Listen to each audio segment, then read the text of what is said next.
Bismillahirrahmanirrahim. Assalamualaikum warahmatullahi wabarakatuh. Di video kali ini admin yang kembali berbagi informasi seputar P3K, rekan-rekan ya. Nah, di sini kami mendapatkan informasi dari BKN dan juga dari DPR, rekan-rekan ya, terkait NIP 3K dan juga terkait pengumuman jumlah formasi yang telah disetujui dan akan diumumkan nanti ke instansi atau Pemda, rekan-rekan ya, baik tingkat provinsi, kabupaten maupun kota. Nah, kebetulan ini admin sekarang berada pada portal resmi Badan Kepegawaian Negara. Di sini kita lihat di bagian berita, Sekretaris Utama BKN hadiri kunjungan kerja Komisi 2 DPR RI di Provinsi Jawa Barat. Nah, di sini Sekretaris Utama ya hadirin. Nah, disinilah dibicarakan mengenai hal tersebut ya.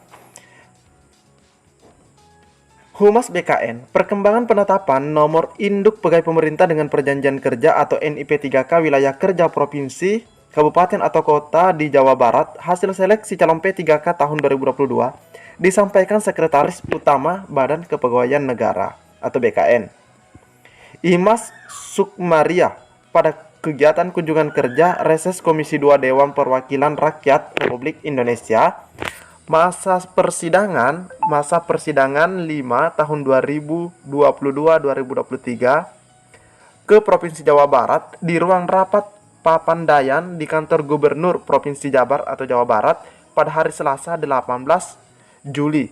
Nah, di sini kebetulan beritanya dimuat pada tanggal 19, rekan-rekan ya. Oke, jadi di sini dibahas juga terkait NIP 3K-nya. Selain perkembangan penetapan NIP 3K, Imas juga menerangkan tugas dan fungsi yang diemban BKN melalui Kantor Regional 3 BKN Bandung dalam melakukan pembinaan manajemen aparatur sipil negara atau ASN diperoleh di provinsi atau kabupaten kota di Jawa Barat per 16 Juli 2023.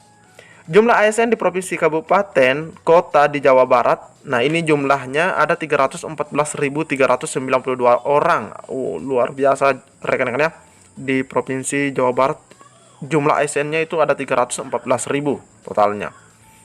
BKN bersama-sama dengan pengelola kepegawaian di pemerintah daerah berkomitmen untuk melakukan pembinaan manajemen ASN yang prima dan memberikan layanan kepegawaian yang mudah, cepat, dan tepat. Nah, di sini rekan-rekan ya, di bagian paragraf ini, teman-teman bisa lihat ya. Terakhir, Imas menyinggung tentang rencana pemerintah membuka penerimaan calon aparatur sipil negara atau CASN tahun 2023. Untuk seleksi penerimaan CASN tahun 2023, saat ini masih menunggu penetapan kebutuhan. Nah, artinya SK rekan-rekan ya, SK yang dibuat oleh Kemenpan RB atau Kementerian Pendayagunaan Aparatur Negara Reformasi Birokrasi yang direncanakan akan disampaikan ke instansi atau Pemda ya pada akhir bulan Juli.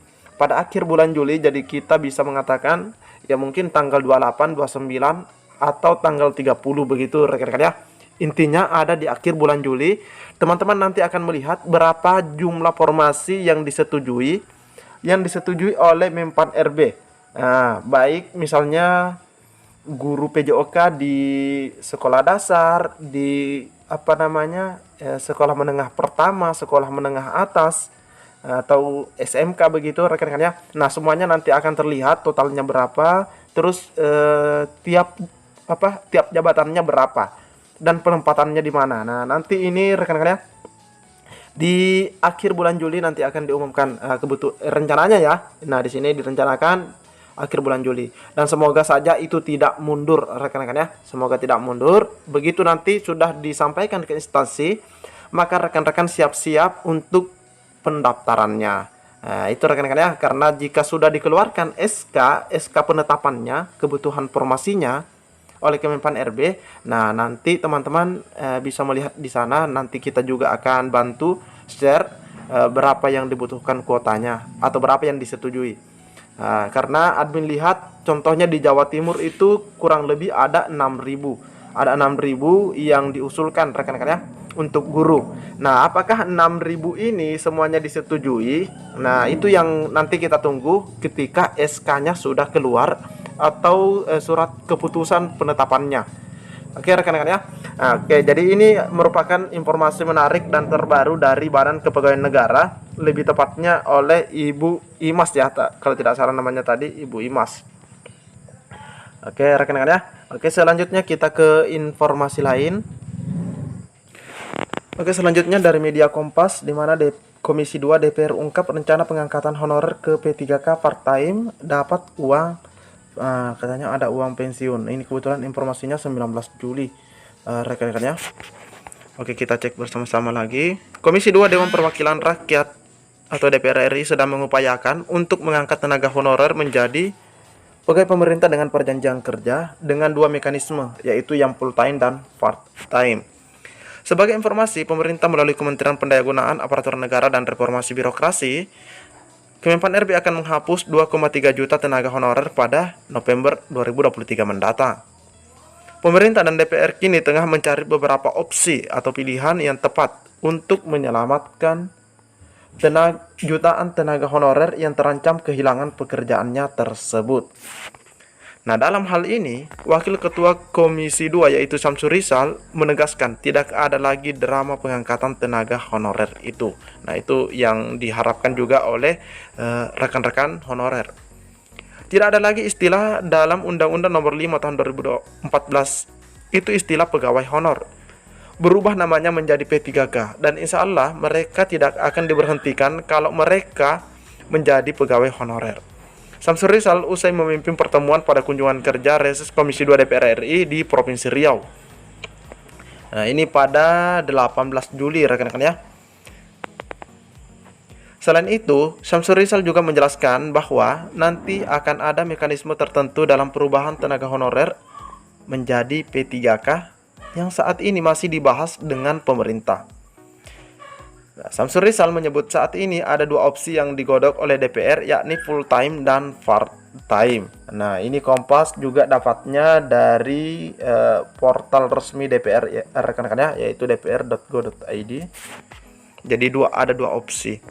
Nanti ada penuh waktu atau full time dan paruh waktu atau part time. Ini yang sedang kita bunyikan di dalam undang-undang itu. Jadi memang betul-betul diupayakan adanya ASN part time atau paruh waktu ini, rekan-rekan ya. Tapi kita tunggu informasi selanjutnya terkait hal itu, rekan-rekan ya.